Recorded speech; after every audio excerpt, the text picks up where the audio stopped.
Still to come, activities on International Human Rights Day in Nigeria.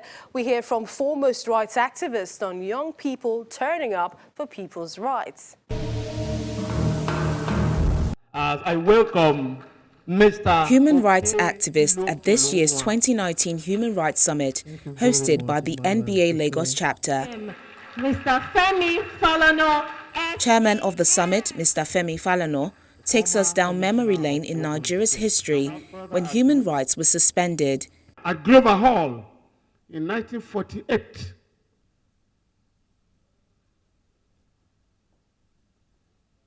Osita Aguna delivered a lecture titled A Call for Revolution. Chief Tony Nahoro was the chair of the program. Both of them were charged under the criminal code, criminal ordinance, for sedition, not treasonable felony, for sedition. They were convicted. Aguna was sentenced to 3 years imprisonment.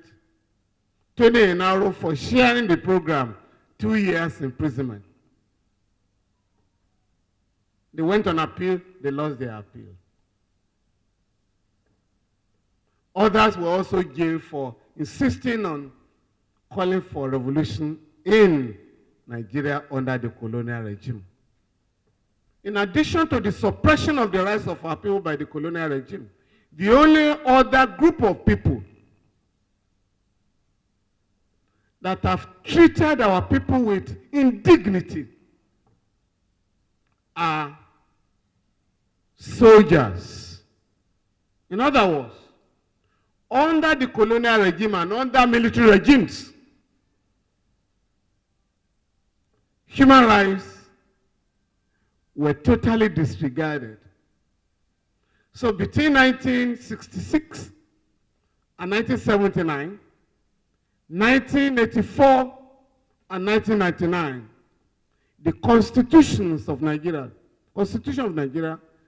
was suspended while human rights were put in abeyance.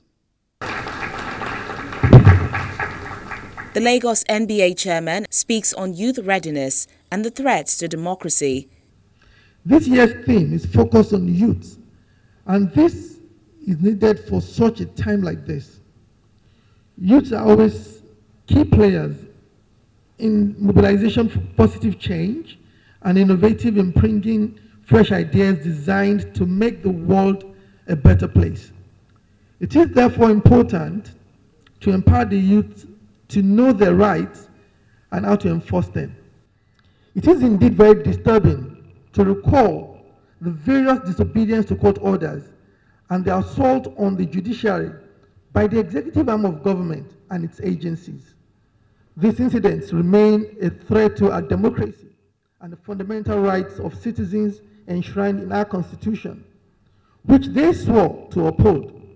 I, as a person, therefore, on behalf of the Nigerian Bar Association Lagos branch, call on government at all levels to desist from further acts of impunity, lawlessness, and rascality in the interest of strengthening the rule of law, which is over and above all other considerations.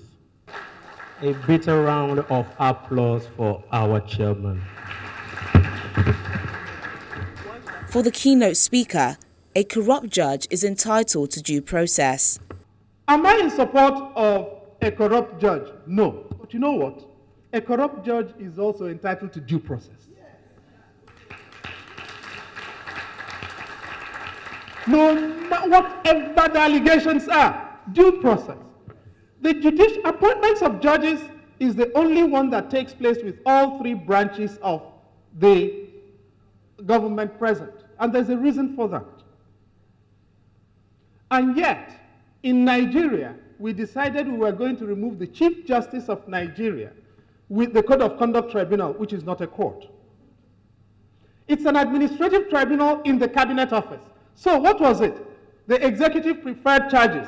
The executive tried him, the executive removed him, and we call that rule of law. And we have senior advocates of Nigeria applauding it. If Justice Onogen stole money or was corrupt, I will join in removing him, but we've got to do it by the book.